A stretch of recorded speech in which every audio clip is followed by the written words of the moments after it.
राधाकृष्णन म्हणायचे की स्वतंत्र, स्वाभिमानी, सक्षम आणि नीतिमान माणूस घडवणं हे शिक्षणाचं काम आहे. आता इथे काय चाललेलं आहे या सगळ्या प्रकारामध्ये बघा कोण कोण इन्व्हॉल्व याच्यात. नीट याच्यात तर जी परीक्षा घेणारी यंत्रणा आहे तिथले लोक इन्व्हॉल्व याच्यात, केंद्रीय पातळीवरचे अधिकारी, काही राज्यातले काही अधिकारी, यांचे सगळ्यांचे क्लासवाल्यांशी लागेबांधे असतात. बघा नांदेडमध्ये एक मोठा बिझनेसमन आहे, त्याने बांधकाम व्यावसायिक आहे. त्यांनी 5 लाख रुपये दिले आपल्या मुलीसाठी, प्रश्न संच विकत घेण्यासाठी 5 लाख रुपये दिले.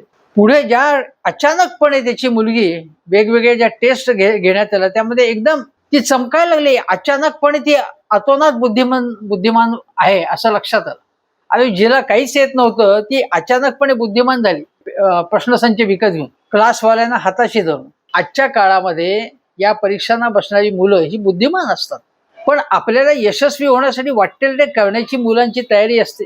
का तयारी असते? कारण त्यांच्या मुलांच्या पालकांचं त्यांच्यावर दडपण असतं. आता हे जे एवढे पैसे देत आहेत हे पालक, कोणी 5 लाख, कोणी 20 लाख असे देत आहेत, मग त्यांच्या मुलांवरती संस्कार काय होतात? काय वाटेल ते करा पण यशस्वी व्हा.